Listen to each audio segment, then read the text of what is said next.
উত্তর ত্রিপুরার পানিসাগরে জাতীয় সড়ক ৮-এর বেহাল অবস্থার প্রতিবাদে সোমবার সকাল ১০টা নাগাদ রাস্তা অবরোধ করেন এলাকার ব্যবসায়ী ও যান চালকরা।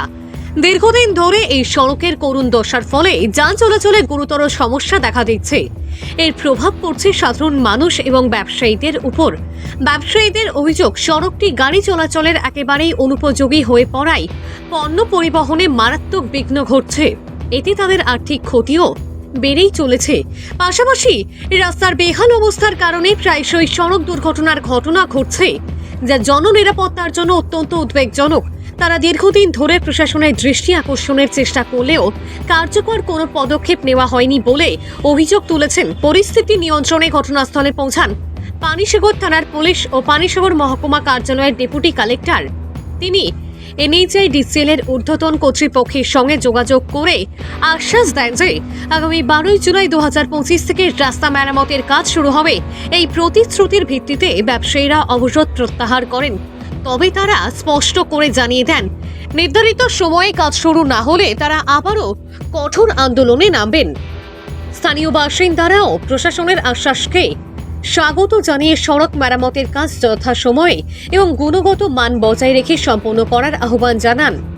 এই ঘটনায় আবারও প্রমাণিত হলো, জনস্বার্থে অবিলম্বে এই জাতীয় সড়কের মেরামত অত্যাবশ্যক। জনগণ আর প্রতিশ্রুতির আশ্বাস নয়, বাস্তব কাজ দেখতে চাই। ভানুচন্দ্রের রিপোর্ট, আসাম প্রাইম নেটওয়ার্ক। বাবু, আমি স্পটে আছি। হ্যাঁ, মোটামুটি দুনো সাইডে কয়েকশো গাড়ি জাম হয়ে গেছে গিয়া। আমার সাথে এখন মানে যারা এই ব্লকেটে আছেন তাদের মধ্যে থেকেই আছেন বাজারের প্রেসিডেন্ট, সেক্রেটারি সবাই। আপনি এবার এই রাস্তার স্ট্যাটাসটা কাইন্ডলি একটু শোনান, আমি লাউড স্পিকারে দিয়ে রাখছি। হ্যাঁ, নমস্কার। টেন্ডার হয়ে গেছে গা, আমরা রিটার্নিং অফিসে এখন কথা কইছি। কন্ট্রাক্টরে already letter of award issue হইছে। কন্ট্রাক্টর মোবিলাইজ করতেছে, বা বৃষ্টির লিগে আর প্ল্যান চালু করতে পারছে না। কালকে পরশু বা 2-3 দিনের ভিতরে কাজ শুরু হয়ে যাবে। আচ্ছা, কাজের গুণগত মানগুলা কিভাবে থাকবে? কারণ গত কয়েক মাস আগে একবার কাজ হয়েছিল, 1 মাস 2 মাসও রাস্তা লাস্টিং করেনি। এটা কারণটা কি আমরা আমাদের একটু বর্ণনা করবেন? গত 2 মাস আগে যেটা কাজ হয়েছিল, এটা পিডব্লিউডি আমরা হ্যান্ড ওভার করার আগে কিছু কাজ করে দিয়েছিল। তো এটা আমরা যখন হ্যান্ড ওভার নিছি তখন আমরা এটা খারাপ কন্ডিশনে হ্যান্ড ওভার নিছি। এখন রাস্তা যতদিন নতুন না হয় ততদিন এটারে এই অবস্থাতে মেনটেন করা হবে। রাস্তা ভালো বানানোর চেষ্টা করা হবে। এটা নিয়ে কোনো প্রবলেম হতো না। সপ্তাহে কাজ শুরু না হলে আবার আমরা কতদিনের মধ্যে আশা করতাম পারি? কতদিনের মধ্যে কাজ শুরু হবে? এই উইকে কাজ শুরু হয়ে যাবে। 3-4 দিনের মধ্যে আমার যেটা হেডকোয়ার্টার থেকে কইছে 3-4 দিনের মধ্যে হয়ে যাবে। গুণগত মানের কোয়ালিটি কিরকম থাকবে? ভালো থাকবে না? কর্মকার বাবু, মানে 3-4 দিন এরকম মানে না কইয়া একটা ডেটটা কোন না, ডেট কবে কাজ করবে?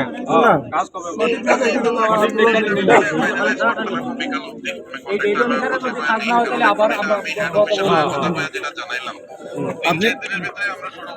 আপনি একটা নির্দিষ্ট ডেট দেন না, না হলে আমরা আবার বসবো আন্দোলনে। ধরেন আজকে কত তারিখ? আজকে ধরেন 7 তারিখ, আপনি ধরেন 10-11 তারিখের মধ্যে কাজ শুরু হয়ে যাবে। না, আমি কই 10 আর 11 না, আপনি 12 তারিখে স্টার্ট করেন। তবে কথাটা ঠিক রাখবেন আর কি, যাতে প্রশাসন আবার মানে আপনাদের জন্য ভোগান্তিতে না ভুগে। আর জনসাধারণ তো মানে কষ্ট পাইতেছে। প্রত্যেক দিন মাইনর মেজর অ্যাক্সিডেন্ট প্রচুর হইতাছে। তাদের মানে দাবিটাও কিন্তু সঙ্গত।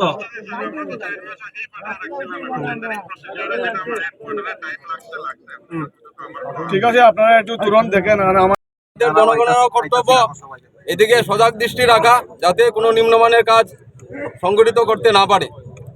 তাই এখনের ডিএম মহোদয় আমাদের ডিসি মহোদয়দের পাঠিয়েছেন, ওনার বার্তা প্রতিনিধি হিসেবে পাঠিয়েছেন ওনার বার্তা, এবং উনি NHAI GM এর সঙ্গে আমাদের কথা বলিয়েছেন। উনি প্রতিশ্রুতি দিয়েছেন আগামী 12 তারিখের মধ্যে যে কোনো অবস্থায় উনি রাস্তা সারির কাজে হাত দেবেন, এবং আমাদেরও সজাগ দৃষ্টি রাখতে হবে যাতে কাজগুলি গুণগত মান সম্পন্ন হয়। তাই আজকে আমরা এই আন্দোলন আর দীর্ঘায়িত করছি না। আমরা আপনাদের সবার সম্মতি নিয়ে আমাদের আন্দোলন আজকে এখানেই সমাপ্ত ঘোষণা করলাম। নমস্কার।